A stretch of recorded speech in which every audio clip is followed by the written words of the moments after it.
আসসালামু আলাইকুম। প্রিয় দর্শক, নিঃসন্দেহে খুবই গুরুত্বপূর্ণ সংবাদ যে বিষয়গুলো আপনাদের সামনে উপস্থাপন করতে যাচ্ছি। সেনা সদরের যে বৈঠকের দিকে 18 কোটি মানুষ তাকিয়েছিলেন, সরকারও নিঃসন্দেহে একটা উদ্বেগের মধ্যে ছিল যে এই বৈঠক থেকে কোনো বিশেষ কোনো সিদ্ধান্ত আসতে যাচ্ছে কিনা। ঠিক সেই ধরনের কিছু সিদ্ধান্ত সেনা সদরের বুধবারের বৈঠকে গ্রহণ করা হয়েছে। এবং এটুকু শুরুতে বলে রাখি যে এই সিদ্ধান্তগুলোর জন্যই মানুষ অপেক্ষা করছিল। আমরা যারা সাধারণ মানুষ নিঃসন্দেহে তাকিয়েছিলাম। সরকারের যে নানান ধরনের বিতর্কিত পদক্ষেপ, নির্বাচনকে কেন্দ্র করে, আইন শৃঙ্খলা পরিস্থিতিকে কেন্দ্র করে, রাজনীতিকে কেন্দ্র করে মানুষ অন্ধকারের মধ্যে রয়েছে, সেই বক্তব্যগুলোই উঠে এসেছে বুধবারে সেনা সদরের বৈঠকে। সেনা প্রধানের নেতৃত্বে ঊর্ধ্বতন সামরিক কর্মকর্তাদের সমন্বয়ে যে বৈঠকটি অনুষ্ঠিত হলো, তাতে সেনা প্রধান সহ আরো কোনো ঊর্ধ্বতন কর্মকর্তা তাদের বক্তব্যে বাংলাদেশের 18 কোটি মানুষের যে চাওয়া সেটির প্রতিফলন ঘটিয়েছেন।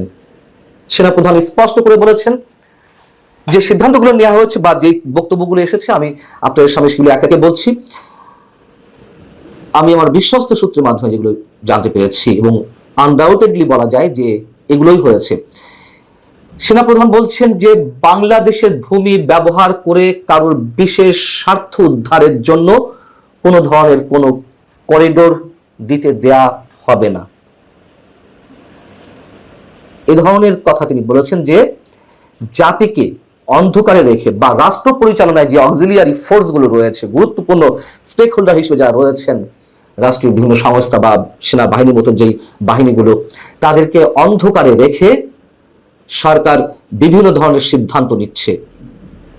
সেনাপ্রধান যে কথাগুলো বলেছেন তার মধ্যে আরেকটি হচ্ছে, দেশের জন্য যে কোনো গুরুত্বপূর্ণ সিদ্ধান্ত নিতে হবে নির্বাচিত সরকারকে। কোনো অনির্বাচিত সরকার কোনো ধরনের গুরুত্বপূর্ণ সিদ্ধান্ত গ্রহণ করতে পারে না। এবং নির্বাচন বিষয়ে যেটি বলা হয়েছে, বরাবরই তিনি যেটি বলে আসছেন, সবসময় তিনি তার কথাতে অবিচল আছেন। তিনি বলেছেন যে অবশ্যই 2025 ডিসেম্বরের মধ্যে নির্বাচন হতে হবে। সেখানে উপস্থিত ঊর্ধ্বতন এক সামরিক কর্মকর্তা, একজন কমান্ডিং অফিসার, এই মন্তব্য করেছেন যে আমাদের যে মহান মুক্তিযুদ্ধ এবং আমাদের জাতীয় গৌরবকে আর কাউকে এতটুকু স্পর্শ করতে দেওয়া হবে না।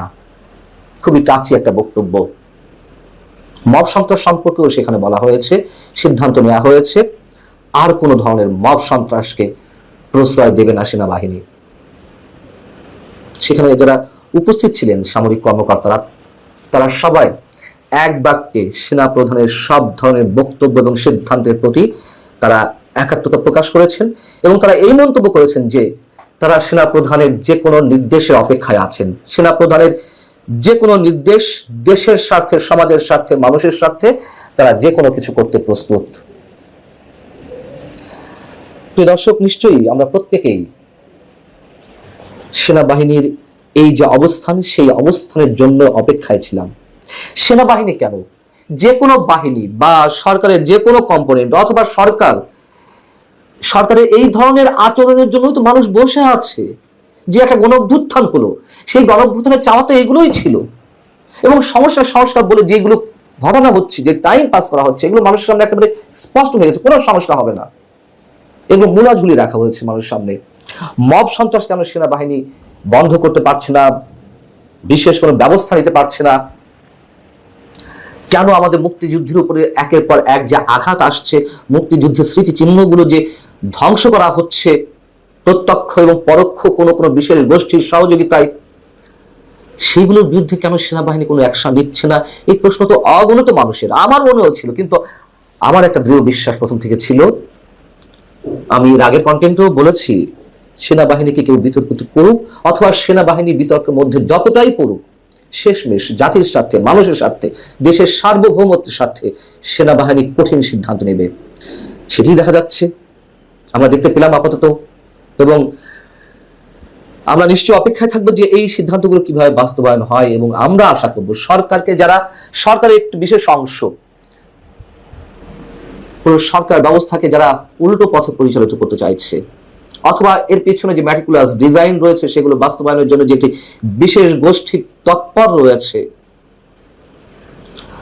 আমরা চাইবো তাদের শুভ বুদ্ধির উদয় হোক। দেখুন, আমি বারবার যতবার হতাশার কথা বলি, সব শেষে কিন্তু একটি কথা আমার বিশ্বাস থেকে আমি বলি, যতই খেলা হোক, যা কিছুই হোক না কেন, শেষমেশ আমাদের যে মুক্তিযুদ্ধের চেতনা, সেটাকে ভুলণ্ঠিত করা যাবে না।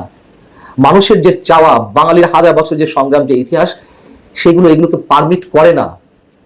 হয়তো অনেক ধরনের সংঘাত, সংঘর্ষ, রক্তপাতের মধ্য দিয়ে আমাদেরকে এগিয়ে যেতে হয়েছে, এবং দিন শেষে আমাদের যে শুভকামনাগুলো, সেগুলোই বাস্তবায়ন হয়েছে। এখন যেহেতু সরকারের শীর্ষ মহল এই বৈঠক নিয়ে উদ্বিগ্ন ছিল, এবং সেই জায়গা থেকে সম্ভবত গত মঙ্গলবার প্রধান উপদেষ্টার নেতৃত্বে 3 বাহিনীর প্রধান উপস্থিতিতে যে একটি হাই প্রোফাইল মিটিং হলো, যদিও সেটি বলা হয়েছে আইন শৃঙ্খলা সংক্রান্ত উচ্চ পর্যায়ের বৈঠক। এর আগে আমি বলেছি যে এই শব্দের মধ্যে অনেক ধরনের রহস্য লুকিয়ে আছে, যেখানে পুলিশ প্রধান উপস্থিত ছিলেন না। যাই হোক, যথেষ্ট গুরুত্বের সঙ্গে নিয়েছিল এই বৈঠকটি সরকার, যে কি হতে যাচ্ছে, কি সিদ্ধান্ত নিতে যাওয়া হচ্ছে। এবং আমার মনে হয় যে এগুলোকে কেন্দ্র করে যদি মুখোমুখি কোনো অবস্থানে কোনো পক্ষ দাঁড়িয়ে যায়, নিশ্চয়ই সেটি দেশের জন্য ভালো হবে না। আবারও বলি, দিন শেষে এগুলো টিকবে না। অনেকের সাময়িক স্বার্থ হাসিল হতে পারে, উদ্ধার হতে পারে। আরেকটি কথাও সবসময় বলি যে এই দেশের মানুষের ভাগ্য নির্ধারণের ক্ষমতা এখনো মানুষের হাতে এসে পৌঁছায়নি। এখনো বিদেশি শক্তিগুলোর হাতে সেই ভাগ্য বন্দী হয়ে আছে। কিন্তু তারপরেও সত্য কথা, জনগণই শেষ কথা। এই জনগণকে কাজে লাগিয়েই বিদেশি শক্তিগুলো সবকিছু হাসিল করার চেষ্টা করে। জনগণ যদি আবার সত্যি সত্যি আত্ম উপলব্ধির জায়গা থেকে ঘুরে দাঁড়ায়, কেউ কিছু করতে পারবে না। স্যালুট সেনা প্রধানকে, স্যালুট সেনাবাহিনীকে। দেশের যে কোনো দুর্যোগে যেভাবে মানুষের পাশে এসে দাঁড়ায়, তাতে অবশ্যই অভিবাদন জানাতে চাই আমরা তাদেরকে। আল্লাহ হাফিজ, ভালো থাকুন সবাই।